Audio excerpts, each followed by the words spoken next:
What's going on, guys, and welcome to the very first video of 2021. That means Happy New Year, compliments of the season, and all that goodness. I hope you're keeping safe and everything is going well, or if not, hopefully I can distract you for a little bit. In this video, we're going to be looking at the most expensive cars sold in Japan in December of 2020. And let me tell you something, I found some real gems and probably the rarest car that I have seen in, I don't know, 6 to 8 months. So kicking it off in absolutely no order whatsoever, and just quickly got to tell you this, I have not seen all additional pictures. I've seen 2 pictures of each car and the price, and I've gone by price, so I don't know what's coming. The first car on my list is a Mitsubishi GTI. Was sold for almost $19,000 US. 1999 model, 62,000 kilometers. That is nothing for a car that old. It's a 3.5 grading CC, so it's just dead average. Remember, A, brand new car, interior, exterior, 3.5, that's your overall grading, goes up to 5. 5 is a brand new car. Yeah, I pretty much never see that with these older ones. So 3.5, dead average. I mean, that's cool. Here it is. Hell of a wing. This is stock, as far as I know. There's an ETC on the dash. There's a huge tweeter on the dash as well. Look at that. At least I think that's a tweeter. Stock seat, stock steering wheel. Jeez.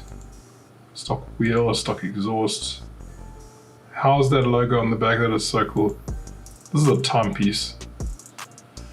61,807 kilometers. I can't read Japanese. But this is a twin turbo variant. It's the all-wheel drive variant. It's cool. On to the next one. What do we got? Oh, we've got a Subaru.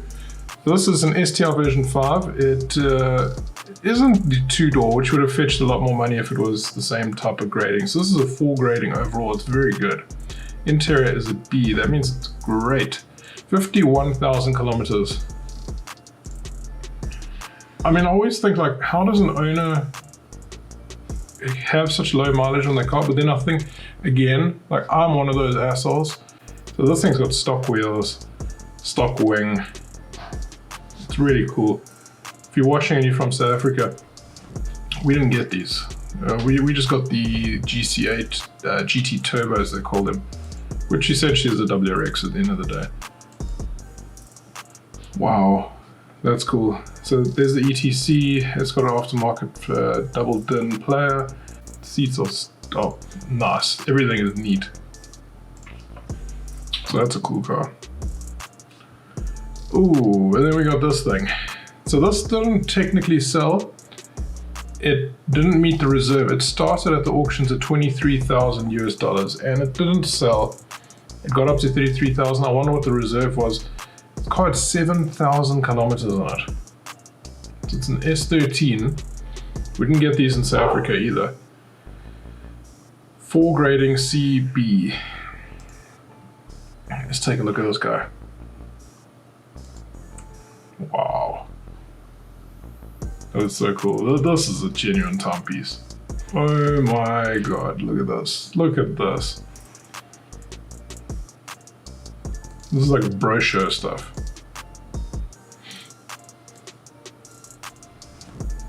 Beautiful. I wonder, are these seat covers? I think these are covers. Got the SR20 in it. Oh my gosh, look underneath. Like, where was this car kept? It was like in a hermetically sealed environment. Crazy. So it got up to 33,000 US. I mean, that's a lot of money. It is a lot of money. Woohoo. Okay, another one, didn't sell.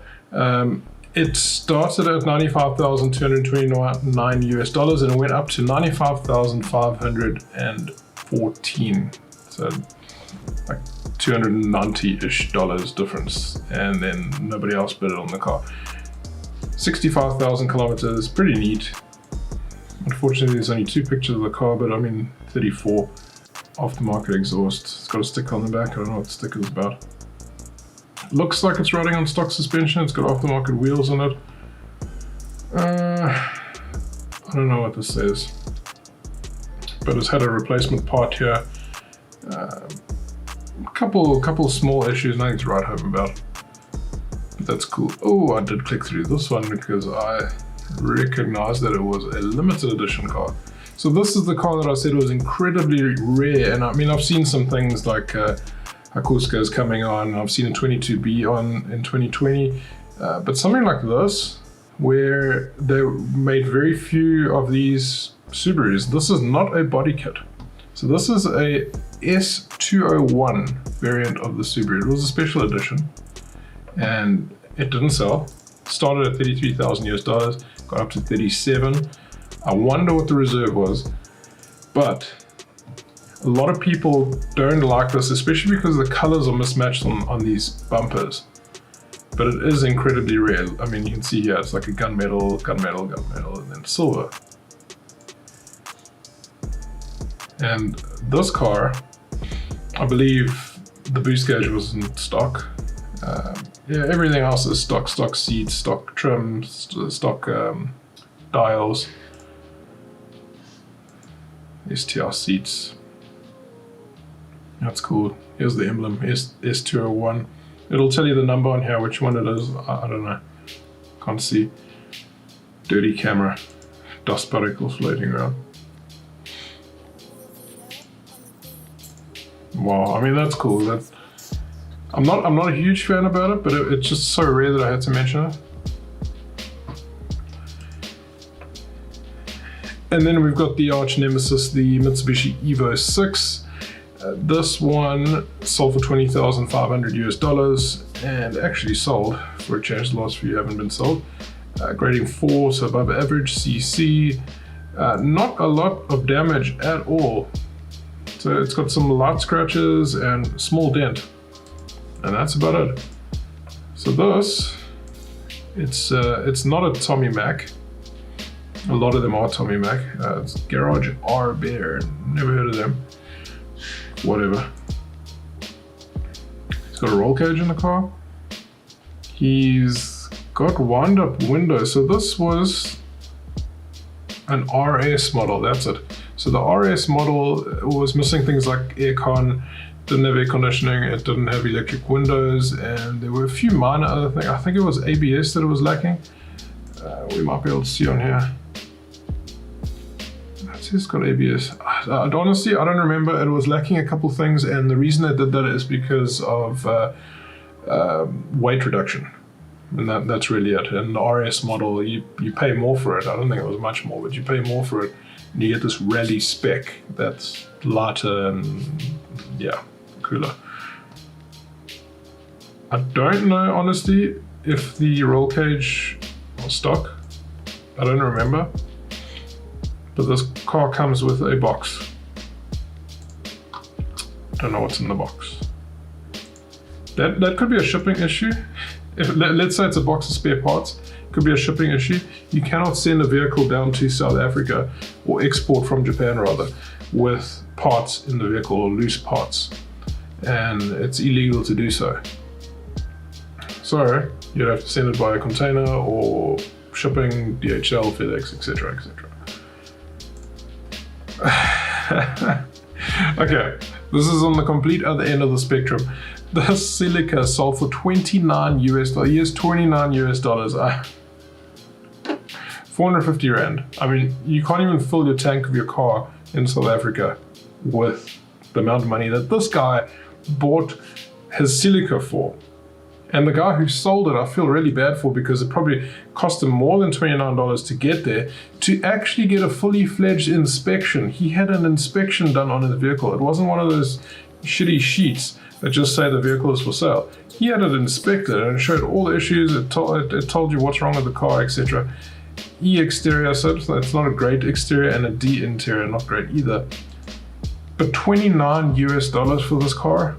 It is the crappy one. It's got the I think it was the 5SFE engine, or maybe the 3SGE, but it's front wheel drive and it's boring, and it's sold for $29 US. But we can't bring them in South Africa because they're not deemed as collectors or collectible vehicles, unfortunately. Just figured I'd throw it in there anyway. Then we have this RZ twin turbo Supra, $36,000 US, D exterior, C interior, so average interior, 3.5 average for everything. It's actually really good considering mileage, one. But I mean, if you look at, so it's got 122,000 Ks, and then you look at the damage on the car, it's really not that bad. So I think it's pretty clean for what it is. It's got an aftermarket bumper, probably stock suspension. It's got these funny, they're not Ghana doors, they are, I know the name, the side mirrors, whatever. It's got those side mirrors, it's got a Momo race wheel, it's got a tachometer here for some reason. That is a Gredi, is it an AIC? It's an air control system. I've actually just picked one up from Japan for my little collection. That, I don't know what it is. And then it looks like it's got a bunch of DEFI gauges. I don't know, it could be random gauges. Razzo gear knob. Ooh, the S14 in the background. Bride seat, bread. I don't know what this is.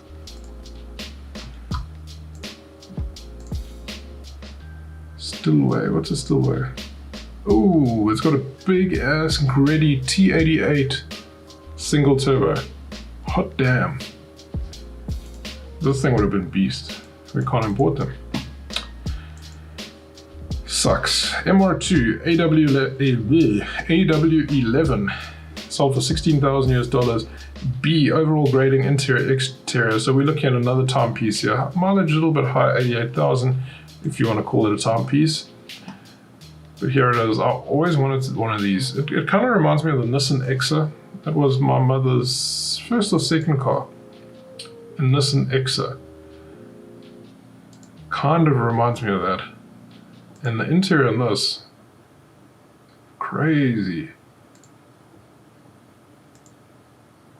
I love these old school interiors. Old school Japanese interiors. Everyone knocks on them, they're so cheaply built, whatever. I think it gives character. I really do.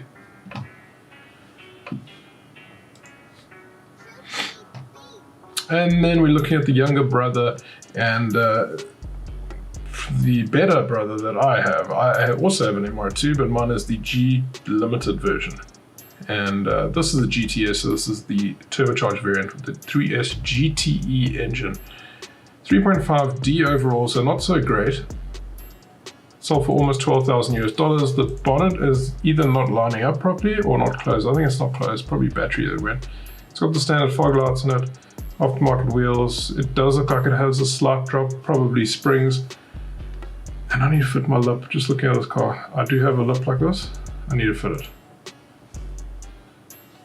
It's got a dual exhaust system, a one exhaust with two exits, just like mine. And then this is the old one. I've got the new rear thing. It's nice, it's neat. And it didn't sell for a hell of a lot of money. Huge bang for buck. It's got the stock stereo, that is impressive. Huge bang for buck with these vehicles. They're quick, they're nice to drive, they're super fun to drive actually. They can be scary at times, but they're fun. I mean, even my 3S GE one, it's 122, I think it's 122 kilowatts. And it is by far the slowest car that I own, but it's probably the most fun. And I've said it time and time again, and I'm not changing my mind. RX-7 FD3S, got a 4 with a CC. This is a Type A with 94,000 kilometers, $36,000 US. A lot of money for an FD, but it is a Type A. So it's one of the last ever built. Yeah, there we go, 2002 model. White dials, that was stock. It's got the Mazda steering wheel, not the Ifany steering wheel, but it is an RD wheel, which is cool. Same seats that I've got in mine, look like slightly better condition than mine. And then those BBS wheels on them, I forget which variant they are. And then that super cool wing that I still need to get for mine. Aerial's up, so the radio is working. It's power radio, power aerial. So the radio must be on there, it's on as a stock radio. This is cool. See, if I had this car, I wouldn't touch it. Like at all. I'd just drive it once a year. Another FD. 46,000 on this Type R. It had 21,000 kilometers. Again, one of the last built It's got an A grading, so it basically means that it's brand new all around. Paintwork, is it immaculate? There's an issue on the left-hand side door, so I forgot what W means. I think W was, it's not a dent. W is something. I forget. I haven't done an auction thing in 3 months. Wow. Look at this interior. That is so cool. I wish I had these seats. I mean, it's the same. They're the same type of seats. They just look a bit cooler. And all of these FDs had leather seats in the back. No matter what type of seat configuration they had, they all had black leather seats in the rear. Unless you're in the United States and you had a Bose sound system.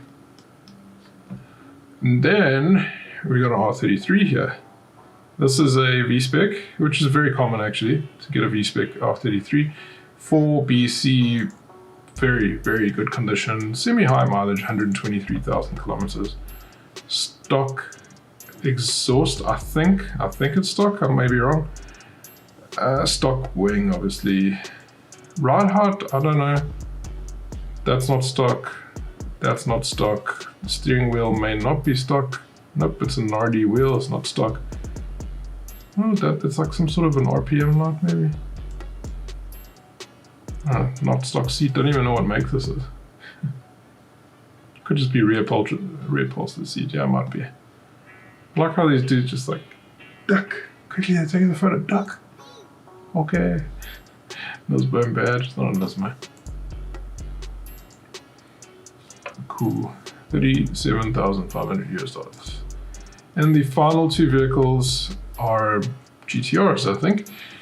$28,829, 3.5 CB, 113,000 kilometers. Same color as my car underneath the blue plastic dip. Mine looks like this. Mine is a little bit lower though.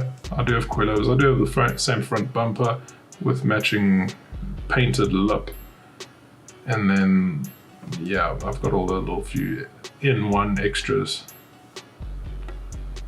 So the wheels are not stock, the exhaust is not stock, the steering wheel is stock, the radio is not stock. White dials? These are the Nismo dials. There we go, Nismo. That's cool. Nismo clocks are cool. Stock seats. It's got raised wheels in it, it's got Öhlins suspension, so it's probably not coilovers, just springs. Electronic torque collection system, see it's got the Nismo dash, 320 kph dash. It's nice. It's all for 28,000.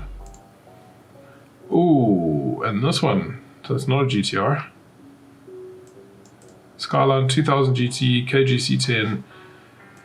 Sold for $61,000 US. I don't know much about these cars. Is it a GTR? That is a GTR, my bad. I don't know much about them. I know that the cooler one is the KPGC10. It's cooler looking in my opinion. It's still great. I mean, you could buy a house with the money that they spend on this car. Looks pretty much rust-free. Stock wheels. Oh, look at the plate that's like legible. How's that? 120 horsepower at 6,000 RPM. The length of the car, 2000 cc. This had the, I was gonna say SR20, I think it's the S20 engine. Thing screams. Beautiful. And boys and girls, that is it for the video. I hope you enjoyed it. Again, thank you so much for tuning in, really appreciate it. I will try and be a little bit more frequent with these uploads. And 2021, let's go.